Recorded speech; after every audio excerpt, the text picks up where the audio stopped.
Phenomenal! Just 5 weeks from now, 68 teams will begin their journey on the road to the Final Four. At the end, this is what they will all be playing for, and to be the last team standing with that national championship trophy raised high in the air. Hello, everyone.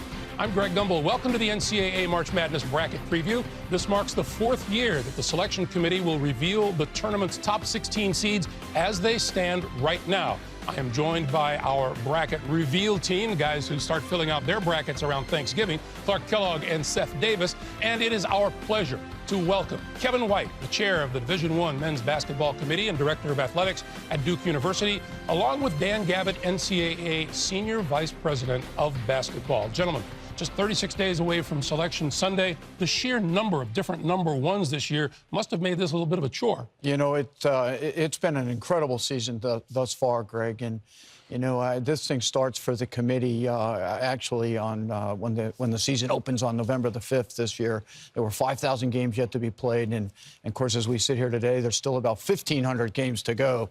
And quite frankly, since the committee broke, we were in Indianapolis Tuesday, Wednesday, and Thursday of this week. We broke it at noon on Thursday. 74 games have transpired, so there's a lot of dynamics here at work and a lot of monitoring going on.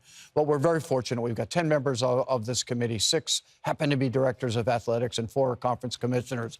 But we've got an incredible staff at the NCAA that helps, and our leader is to my left, and that would be Danny Gavitt. I call him the czar of NCAA men's basketball. Dan, a year ago, of the 4 projected number 1 seeds, 3 of them were actually number 1s on Selection Sunday. That says something about how useful this process is. Very useful and very consistent. Over the 3 years we've done this previously, the bracket reveal, 9 of the 12 number 1 seeds were number 1 seeds on Selection Sunday, and those that weren't were number 2 seeds. Well, I tell you what, we've been talking this trend of competitive balance, parity, whatever word you want to use in college basketball, really the last 20 years, really has been amplified this year with the number of different number 1s. But there are a lot of reasons for that. Early exodus, but also some NBA prospects returned this year. And then you factor in there are just more good players spread out across the country, and you can't discount the impact of transfers across the college landscape. That's why we have what I think is maybe the most balanced and competitive situation in college basketball we've had in the last 15 years, I'd say. Yeah, almost 1,000 players switch schools every year nowadays. Dan, this is year 2 of the new metric, the net, which replaced the RPI. How are we feeling about that?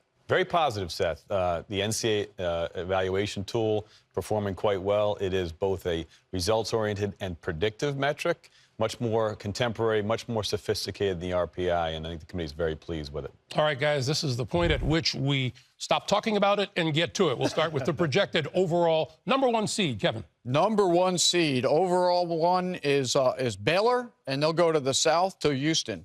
And no surprise there, right, Seth? And I love this team because of the guard play. They've got 4 outstanding guards. Physical, tough, make plays at both ends. And then the front court guys do a terrific job starring in their roles. The committee has a lot of difficult decisions to make. This was not one of them. Baylor is a clear number 1 overall. And I think that a theme of this show and this process is going to be wins on the road and away from home. They've won at Kansas, at Texas Tech, at Florida, and also beat Villanova on a neutral court. Easy That's a call. strong resume. All right, Baylor, out of the Big 12 Conference, is the current overall top seed. Let's move on to the number 2 seed, Kevin. Overall, number 2 is Kansas, and they'll go to the Midwest and Indianapolis. Yeah, and you have them on your 1 line as well, and this team has force on the front line. Azubuike, McCormick, and then on the perimeter, they've got outstanding speed, shot-making, two-way players, and Dotson is having some kind of year at the point guard spot for him. All right, so Kansas is number 2 overall. As we continue on down the line, Big 12 Conference claiming the first 2 seeds. Who's 3rd overall?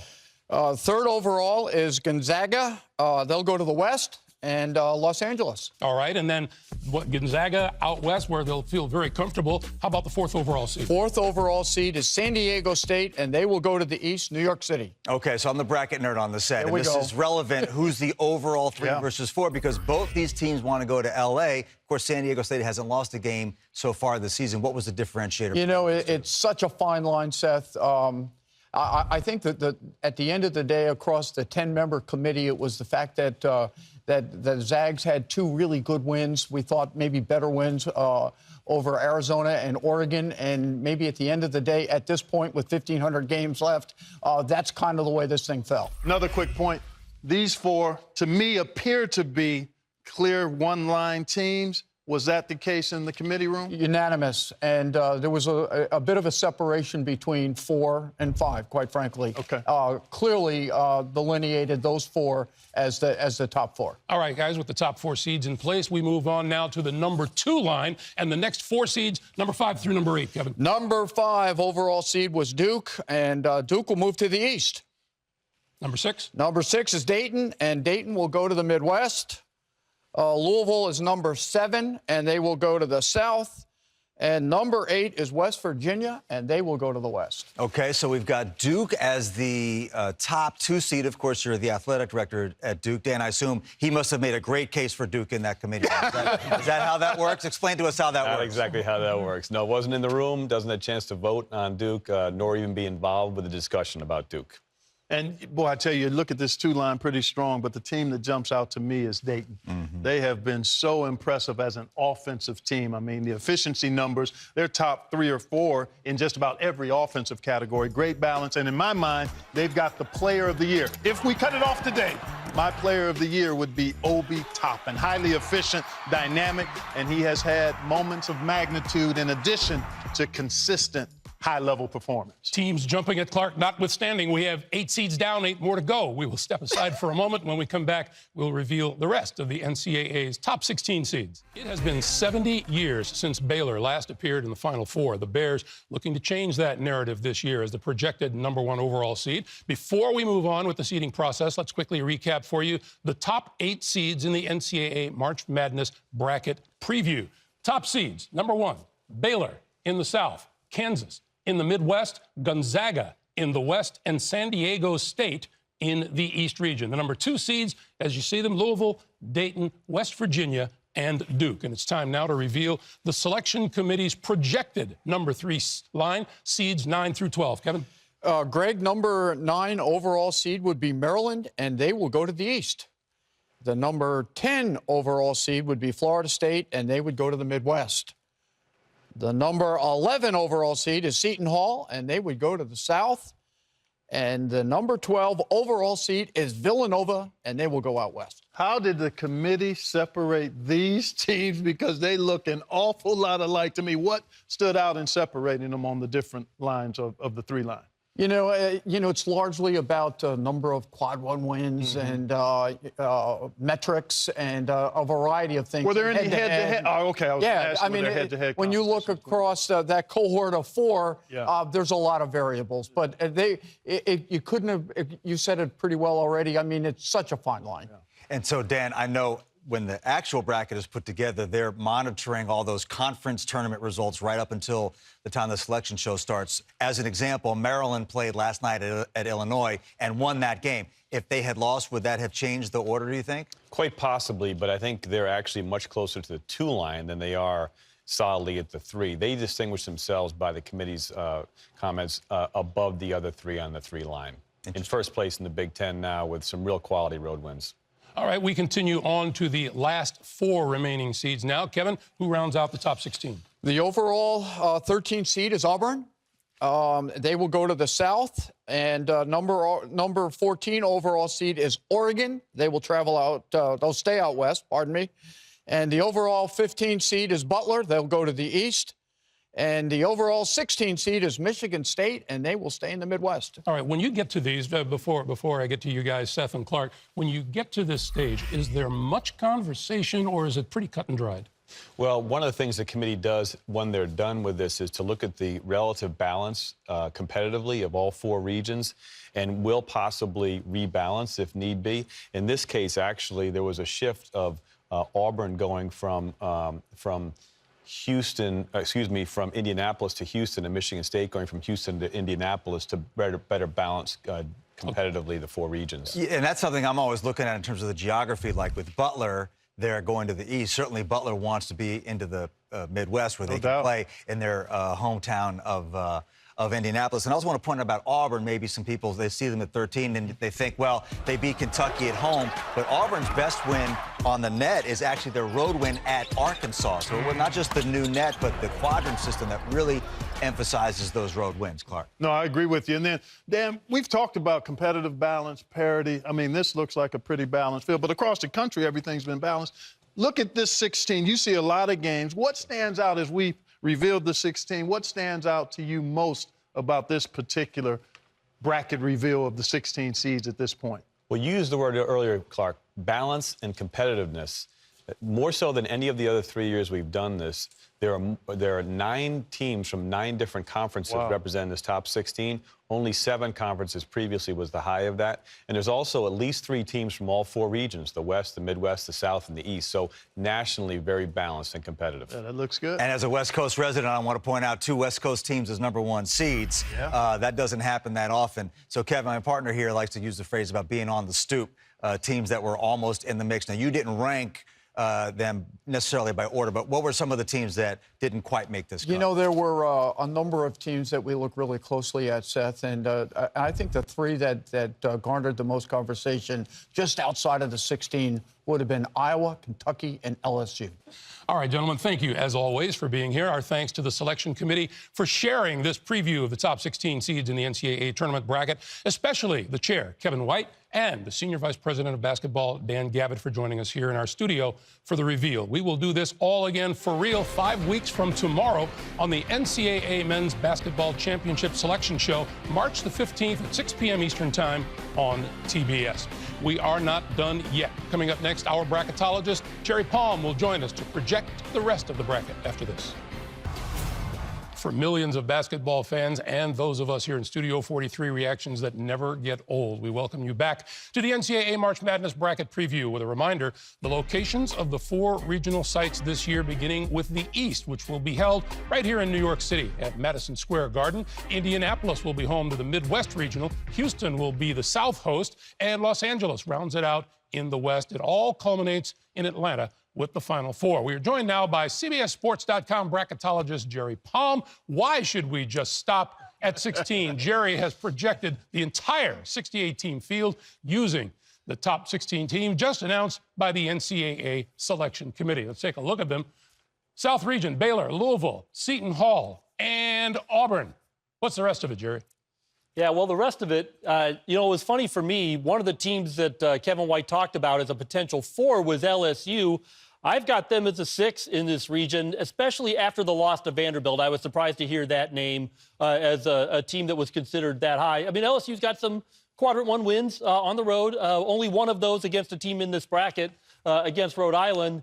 But and then Texas Tech, their opening opponent, I mean, they were in the final last year. They're barely in this bracket. Yeah, so LSU, of course, right now playing at Auburn, that would help their resume. I'm a little surprised you have Illinois as low as you do as a 7, but I see Penn State as a 5. First of all, this would be their first tournament since 2011, which is amazing as a story. But didn't they just win at Michigan State? Were you surprised to see the Spartans on the 4 line and Penn State as a 5? Yeah, Penn State fans are watching this show. They're probably not very happy, and I think rightly so. I mean, that's a team with 6 quadrant 1 wins. They're only a game out of first in the Big Ten. Not that conference standings are a factor, but, you know, this is a team that's really had a fantastic year. Of those quadrant 1 wins, 5 of them are against teams in the bracket. 3 of those wins are away from home. I mean, that's a really strong resume, and I think especially compared to LSU. Yeah, you know, I look at this bracket, and a team that intrigues me is the Memphis Tigers, the youngest team in college basketball. I've been courtside for a couple of their games. They've split both, and it's a young team, one of the worst teams in the country at turning it over. But if this team squeezes the orange, it's hard to see them doing that because they're so young and inexperienced. But if they could find a way to minimize the turnovers, they've got some explosive talent that could get it going if they get into the field. So they'll be fun to watch. All right, let's move on to the East Regional now with Jerry. And to recap the East Region, games will be played in New York, San Diego, Duke, Maryland, and Butler. What's the rest of it look like to you, Jerry? Yeah, so this is my 27th year of doing bracket projections, and in that time, I have never put Rutgers' name in a bracket, but there they are as an 8 seed. It would be their first tournament appearance. It will be their first tournament. Yeah, they are in. Yeah, I think so too. What they need is a win away from home. They've been doing a lot of damage at home, but Steve Peichel's done a great job getting this program up to being competitive in the most competitive conference in college basketball this year. Yeah, this is why geography is so important. If San Diego State has to play Duke at Madison Square Garden in a regional final, that is a true road game, so that'll be difficult. Then also interesting, you have USC as a 7 seed, which means the Pac-12 has, I think, 6 teams potentially in your bracket. I was a little surprised to see them in the field, not shocked to see them as a 7. Really blew me away. Don't think of it in terms of how many bids a conference gets, because the committee doesn't think of it that way. But this is a league where the top may not be yet ready to compete for a national championship, but the depth of the league is better this year, and it's reflected in USC getting better, Arizona State getting better. Teams like Washington got off to a good start, then lost. Quaddy Green hasn't quite been the same, but the middle of that league has been better this year, and that's reflected. Well, if it happens the way you bracketed it, I like what this Xavier team has shown. They've won back-to-back games on the road. This is a tough, experienced team. You look at that resume. If they can continue to add some wins, I think this will be a dangerous team in the field. All right, we have projected the entire South and East regional brackets. With that, we'll take a quick timeout. When we come back, our preview continues with Jerry Palm's projections for the Midwest and the West regions. March memories will be made, and they will last a lifetime. We quickly recap what the committee gave us earlier with our focus on the top 4 seeds in the Midwest regional at Indianapolis, Kansas, Dayton, and the rest of them as you see them there. Jerry, what's the rest of it look like to you? Well, for Florida State, I was a little surprised to see them as a 3 instead of a 2. I mean, I realize we're hair splitting here, but Florida State is one of a few teams on the 3 line that really is a 2-seed caliber team, but there just isn't room for all of them. I think that's a very dangerous team in this tournament. Yeah, and I think Creighton would be as well, because they've got tremendous firepower on the perimeter, and Alexander, Ballack, and Zagorowski. They could be dangerous for whoever they would face. Well, first of all, I'm fantasizing about a rematch between Kansas and Dayton. They had a great overtime game in Maui at the start of the year, but Iowa is a 6, maybe not so good on the road. Jerry, is that kind of working against them here? When you see the last thing that this committee saw from Iowa was a 36-point loss of Purdue, and that can't help but leave a bad taste in your mouth. I mean, they don't get into recency bias, but that's a little tough to swallow. All right, let's move now on to the West regional, final region. Take us through the West, which is showing Gonzaga, West Virginia, Villanova, and Oregon. Yeah, and there's number 5 Kentucky in this region, and Kentucky's a 5 not because of the quality of their wins. They've got a couple nice wins, but it's the losses. It's Utah, it's South Carolina, it's Evansville, which is the worst loss of anybody in the at-large pool. And it's going to take a lot to overcome that, but it's hard to resume build in the SEC because they don't have the depth of quality teams like we have seen, say, last year. Hard to resume build in the Mountain West as well. So you have Utah State in there as your second team, an 11 seed, but they've already played San Diego State twice, lost both those games. Do you think they need to beat the Aztecs to shore up their position here, or do you think they're in strong shape? Well, if they beat the Aztecs, it might be a conference championship game, and then they don't have to worry about being an at-large. But you're right. I mean, 7 losses is a high number of losses for a Mountain West team as a potential at-large. But they've played a really good schedule, despite what that 98 might tell you. Their non-conference schedule was good, and so I think Utah State still has a shot. But, yeah, margin for error for them is small. Well, I've got a shot clock here of about 35 seconds. Need to talk a little bit about the alma mater. The Buckeyes have won 3 straight after an 11-1 start. They ran into some construction barrels on the road in the Big Ten, but now seem to be finding an identity, a regular rotation, and I think this team will start to trend north again. With your eagle eye on the process, do you think the committee is on the right track with their top 16? Yeah, I don't have too many complaints. I just think their biggest challenge this year is going to be dealing with the depth and strength of the Big Ten, because they've got 12 teams in the top 50 of the net. And, like I said, 27 years. There's only been one team to get an at-large bid fewer than 4 games above 500 overall. This year we might see 1 or even 2 from the Big Ten sneak in at 18 and 15 because of the quality of the wins it's going to take to get that kind of a record. You've got 9. You got 9 Big Ten teams, right? And you're missing one. You want to put double digits? I don't want. No, it won't happen. There will be 10. Thank you for 8 your or 9. projection. 8 or 9. Keep in mind, we'll do this for real on March the 15th at 6 p.m. Eastern Time on TBS. But